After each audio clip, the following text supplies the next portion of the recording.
My lovely and beautiful cancer कर्क राशि, कैसे हैं आप सब। शेयर टैरो वर्ल्ड में मैं आपका बेहद वेलकम करती हूँ and I really hope cancer हमेशा की तरह बहुत अच्छे होंगे, खैरियत से होंगे, अपना बेहद ख्याल रख रहे होंगे, पॉजिटिव सोच रहे होंगे and positive state of mind में होंगे। Am I right cancer?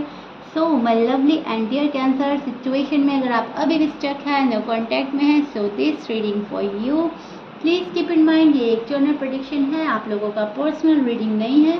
Work एक पर्सनल रीडिंग की तरह ही करता है, लेकिन फिर भी जितना भी आपके साथ रेजोनेट कर रहा है उतना लीजिएगा एंड जो रेजोनेट नहीं करेगा आप वो नहीं लेंगे।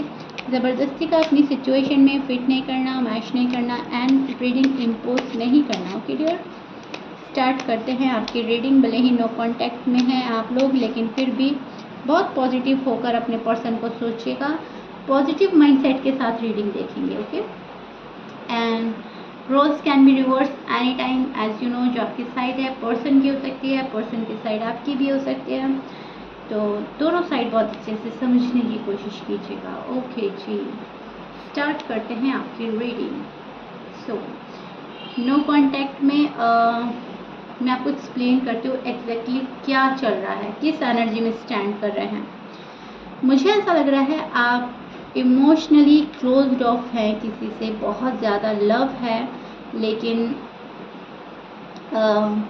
बातें नहीं हो रही हैं एंड रिश्ते में उतना इन्वेस्ट नहीं किया जा रहा है जितना करना चाहिए था आपके पर्सन को। यहाँ पर यू फील विक्टिम। ओके, आपको ऐसा लग रहा है मेरा नसीब ही ख़राब चल रहा है, मेरी किस्मत ही ऐसी है कि जिसको जितना प्यार देता हूँ या देती हूँ वो मुझे उतना रिटर्न नहीं करता। मैंने अपने हस्बैंड से, वाइफ से, अपने लव से इतनी मोहब्बत करी एंड वो मुझे कुछ भी रिप्लाई नहीं कर रहे हैं, कुछ रिटर्न नहीं कर रहे हैं। इक्वल गिव एंड टेक की कमी आपको नज़र आ रही है, इक्वल गिव एंड टेक हो ही नहीं रहा है टू बी ऑनेस्ट। सो आप फील बहुत कुछ कर रहे हैं लेकिन बोल कुछ नहीं रहे हैं। डेफिनेटली आपको रीयूनियन चाहिए हर हाल में अपने पर्सन के साथ में। आपको एक न्यू बिगनिंग चाहिए। आप एक स्टेबिलिटी की तलाश में हैं, क्लियरिटी की तलाश में, अभी भी उस एनर्जी में स्टैंड कर रहे हैं जहाँ पर बहुत कुछ खोजा जा रहा है, बहुत कुछ तलाश कर रहे हैं, ओपन अप नहीं हो रहे हैं आपके पर्सन। उस चीज़ का आपको दुख है। आप ये चाहते हो कि एटलीस्ट मुझसे बात करें, फिर इस मसले का हल निकाला जा सकता है। क्या प्रॉब्लम है, वक्त को, हालात को देखकर आप प्रॉब्लम शायद उनकी साइड से चल रही है या आपकी साइड से, लेकिन आप आपस में मिलकर बैठकर सब कुछ ठीक करना चाहते हैं, सब कुछ रिजॉल्व करना चाहते हैं। लेकिन जब सामने वाला पर्सन अग्री हो तभी तो ना। जब सामने वाला पर्सन आपकी बात ही नहीं मान रहा है, अग्री नहीं कर रहा है, डिनाई पे डिनाई किया जा रहा है, तो वहाँ पर आप गिव अप करते हुए नज़र आ रहे हो कि ठीक है अब मेरे हाथ में कुछ नहीं है, अब तुम नहीं चाह रहे हो तो मैं कुछ नहीं कर सकता या कर सकती। अगर तुम चाहो तो बहुत कुछ हो सकता है, लेकिन प्रॉब्लम वही है कि तुम चाह ही नहीं रहे हो ये नो कॉन्टैक्ट ख़त्म करना। तो कहीं ना कहीं आपको पता चल रहा है कि पर्सन जानबूझकर आपके साथ में ऐसा रूड बिहेव कर रहे हैं, ऐसा टफ बिहेव कर रहे हैं। तो पर्सन आपको थोड़ा सा रूड एंड टफ लग रहे हैं, उसके बाद भी आप चाह रहे हो कि सब कुछ ठीक हो जाए। अपनी किस्मत को कसूरवार समझते हैं, कसूरवार बताते हैं कि मेरी किस्मत ही ऐसी चल रही है, मेरे तो नसीब ही ऐसा है। सो ये चीज़ें कहीं ना कहीं ठीक नहीं है, क्योंकि जो पर्सन आपको तंग कर रहा है फ़िलहाल ये प्रॉब्लम वो क्रिएट कर रहा है, ये आपकी किस्मत नहीं है, ये आपकी तकदीर नहीं है। यहाँ पर आपको उलझाया जा रहा है, यहाँ पर आपको जानबूझकर डाला जा रहा है, क्योंकि मन आपका बहुत अच्छा है, क्लियर है। मन आपका अभी भी न्यू बिगनिंग की ओर जा रहा है कि एक बार फ्रेश स्टार्ट करते हैं, रीस्टार्ट करते हैं, जो हुआ तो हुआ, मिट्टी डालते हैं, राइट। पास्ट की बातों को, लड़ाई को, स्पेशली लड़ाई झगड़ों को तो अवॉइड करते हैं एंड पास्ट की जो गुड मेमोरीज हैं आप वो याद करते हैं। तो कहीं ना कहीं बहुत अच्छी एनर्जी चल रही है आपकी। हम बोलेंगे पॉजिटिव एनर्जी में है, लेकिन इमोशनल भी आप इतने ही हैं, इमोशनली होकर सोच रहे हैं। तो जब आप इमोशनल हो जाते हैं तो आपका दिल जो है वो बहुत ज़्यादा तड़पने लगता है अपने पर्सन के लिए, क्योंकि आपको सिर्फ और सिर्फ अपनी लाइफ में प्यार चाहिए एंड दैट्स इट, और कुछ नहीं चाहिए। बहुत ज़्यादा डिमांड्स नहीं है आपको आपकी ज़िंदगी को लेकर, बहुत ज़्यादा ऐसा नहीं है कि ये भी चाहिए वो भी चाहिए, मटीरियलिस्टिक नहीं है आप।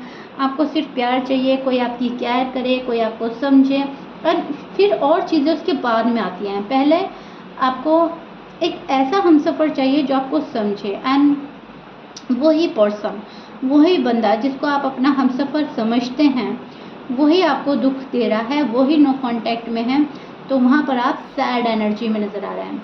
सी आप स्टॉक कर रहे हैं, किसी को देखते हैं, पल पल की खबर रखना चाहते हैं या रख रहे हैं। सो एक स्टॉकिंग वाली एनर्जी है, वेट एंड वॉच वाली एनर्जी है। एंड कैंसर में देख पा रही हूँ, दुखी मन के साथ किसी को देख रहे हैं। यहाँ पर आप अपना पेन रिलीज़ करना चाहते हैं, निकलना चाहते हैं, हील कर रहे हैं। बहुत सारे कैंसर्स का हीलिंग प्रोसेस जारी है, हील कर रहे हैं, एंड लड़ाई झगड़ों से बचना चाह रहे हैं कि चलो जो हुआ सो हुआ, अब वापस आप हर्ट नहीं होना चाहते। फिलहाल आप उस एनर्जी में स्टैंड कर रहे हैं जहाँ पर आप कुछ भी करके पॉजिटिव चेंज लाना चाहते हैं अपनी लाइफ में, अपनी मैरिड लाइफ में, लव लाइफ में। पॉजिटिव चेंज होना ज़रूरी है, और अगर पॉजिटिव चेंज आपको नज़र नहीं आता तो आप सोचते हैं कि प्रोग्रेस होना बहुत ज़्यादा मुश्किल है। अगर पर्सन इसी एनर्जी में चलते रहे, अपनी ज़िद पर कायम रहे, तो बहुत मुश्किल हो जाएगा इस रिश्ते को रीबिल्ड करना, वापस से फिक्स करना एंड रीफ्रेश करना, राइट। सो कोई पास्ट पैटर्न आप रिपीट करने से बच रहे हैं, किसी को हर्ट करने से बच रहे हैं, कोई आपको हर्ट करे उससे आप बच रहे हैं। ना आप हर्ट करना चाहते हैं, ना आप हर्ट होना चाहते हैं। टू बी ऑनेस्ट, आपकी वो एनर्जीज चल रही हैं जहाँ पर आप कंफर्टेबल होकर अपने पार्टनर का साथ चाहते हैं। That's it. Okay cancer, am I right? So yeah अब हम चेक करते हैं आपके पर्सन की feelings and energy. No contact में उनके दिल का हाल क्या है आपको लेकर, एंड वो क्या सोच रहे हैं।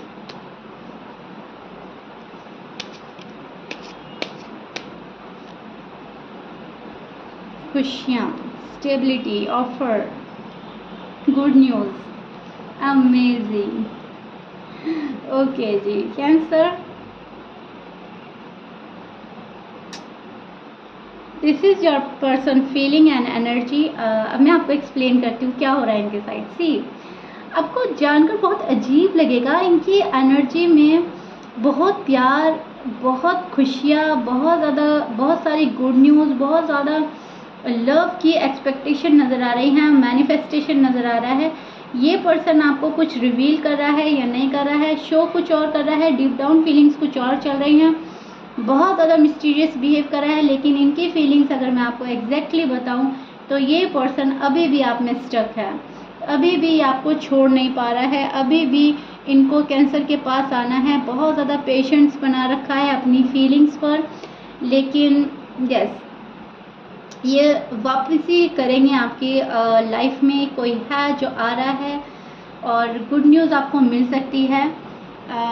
जिस चीज़ का आप वेट कर रहे थे, फॉर एग्जांपल अगर आप अनमैरिड हैं एंड किसी के प्रपोजल का, किसी के ऑफर का, कमिटमेंट का वेट कर रहे थे, तो वो आपको मिल सकता है आने वाले डेज में। एंड पर्सन कुछ तो एफर्ट कर रहे हैं इस रिलेशनशिप को बिल्डअप करने के लिए, इस रिलेशनशिप को वापस में फिक्स करने के लिए, क्योंकि आप कहीं ना कहीं गिव अप कर रहे हैं। अभी आपकी रीडिंग में मैंने देखा कि आप गिव अप करते हुए नज़र आ रहे हैं, एंड शायद वो वाइब्स इनको सेंड हो गई है कि कैंसर जा सकते हैं, तो शायद ये एफर्ट करना स्टार्ट कर रहे हैं, क्योंकि एक सैड एनर्जी में इन्हें ब्रेकअप फील हो रहा है। एंड ये आप भी हो सकते हैं, आपकी साइड भी हो सकती है, वैसा वर्सा हो सकता है। सो यहाँ पर एक एनर्जी बहुत सैड है जो ब्रेकअप फील कर रही है, एंड वो नहीं चाहती है कि ब्रेकअप वाली सिचुएशन हो या ब्रेकअप हो जाए कम्प्लीटली। चलो एक पॉज आ जाता है तो ठीक है, एक थोड़ी सी टाइम के लिए दूरी आ जाती है वो भी ठीक है, लेकिन कम्प्लीटली ब्रेकअप नहीं होना चाहिए, कोई लाइफ से नहीं जाना चाहिए। सो यस कोई है जो बहुत उदास है इस सिचुएशन को लेकर,